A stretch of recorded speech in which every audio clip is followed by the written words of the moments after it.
How's it going, everyone? Paul with Adaptable Survival. What we're going to dive into in today's episode is how we can lay our gear like those in the military. Stick with me as we go through it.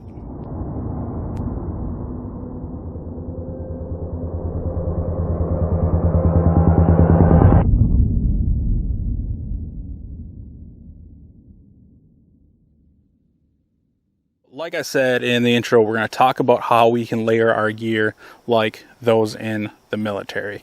If you followed me for any amount of time, you know that I'm a big military history buff.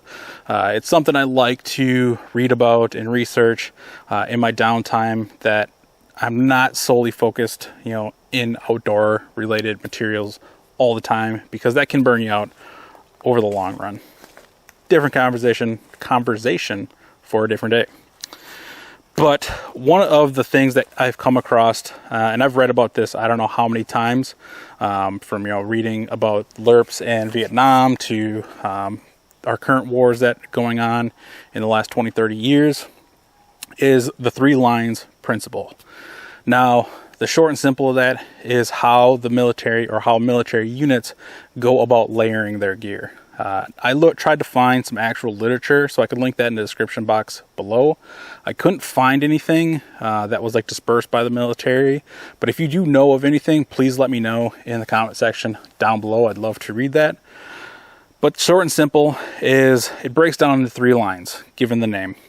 Line 1 is going to be whatever's on your body. Think in your pockets, your cargo pockets, anything that you can have on your person. Your second line is going to be your harness, or your load bearing equipment, or your vest, or your plate carry, whatever your unit may be using. And this translates over into law enforcement and other tactical professions as well. And then that third line is going to be whatever you can carry in your pack. Now, as civilians, we aren't rolling around on a daily basis with a battle belt or a plate carrier on or anything like that. Certain professions, yes, but your average everyday citizen or your outdoor adventurer or your backpacker is not rolling around with that stuff on. But we can take this 3 lines principle and adapt that to civilians, or those that like to go outdoors, or just like to be prepared for emergency situations that may occur. So, to break that down really, really simple, how I work through it in my head is I break those 3 lines down a little bit differently. Line 1, it's going to remain the same. Whatever's on your body, in your pockets, and we'll go through what I'm carrying right now.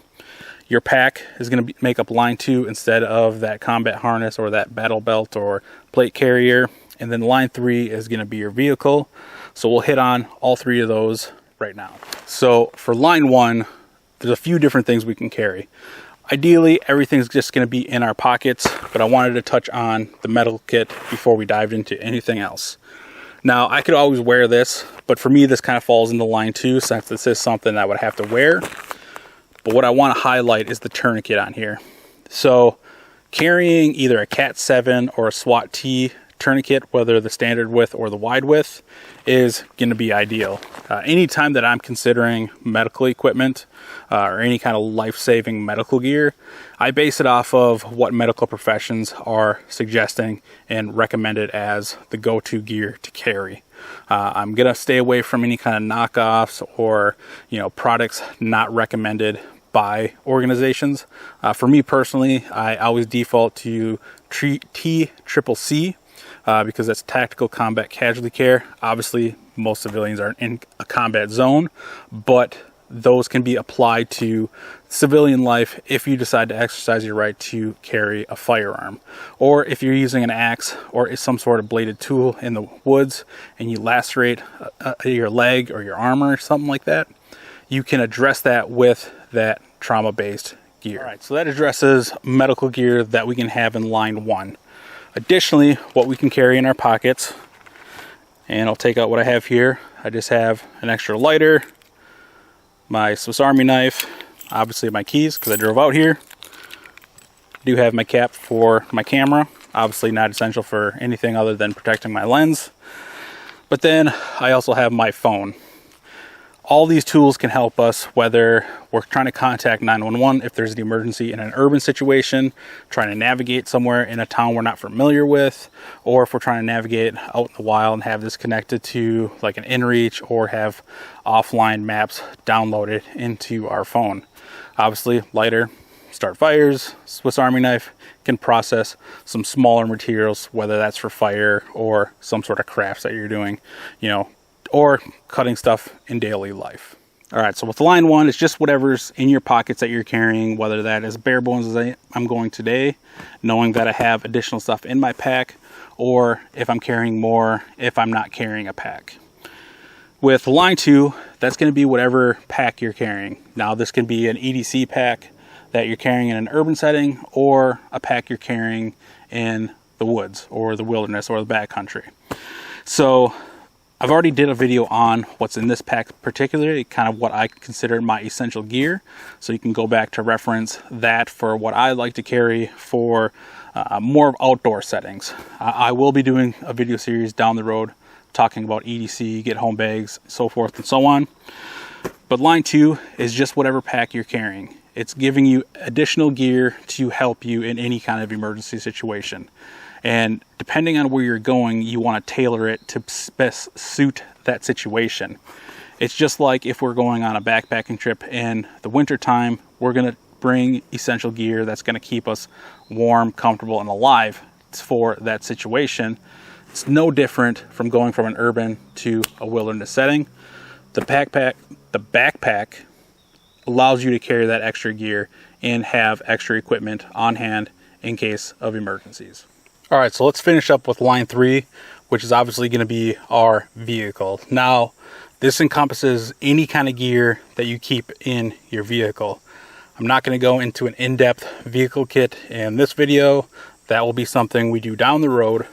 But just to hit on a few things, obviously we got our pack in here. We got the ammo crate. I did a video on this.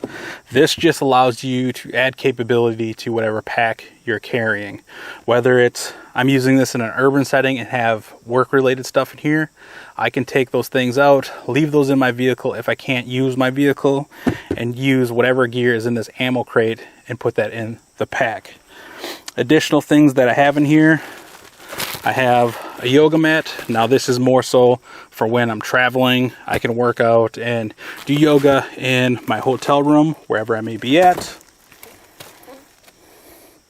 I have just a cheap adjustable shovel here. I have an extra wool blanket, so I have some extra insulation if I'm stuck in my vehicle for a shorter period of time while I'm waiting for rescue.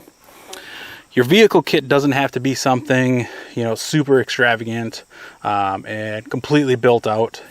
My vehicle is pretty stock, but I know it's capable of, going off-road, doing the outdoor adventures I want to, but also getting me around town. Here in Wisconsin, we get some brutal winters, so I got to have a vehicle that can really handle that, and my vehicle can do that for me. Like I said, we will be doing a series down the road talking about vehicle kits and what you should add, what you can add, what might be good solutions for you and whatever situation you may be in, but that's always going to vary.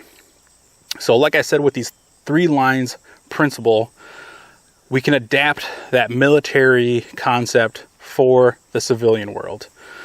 For me, that's something I'm always trying to do, and kind of one of the reasons I got into reading a lot of military history. Number one, I was just interested in it my entire life. But there are small things that you can take from those stories and that history and apply it to life now. I was never in the military, so I can't give you firsthand experience or knowledge on this particular principle. But if you have been in the military and have done the 3 lines principles or something along those lines, please share your thoughts down in the comment section down below.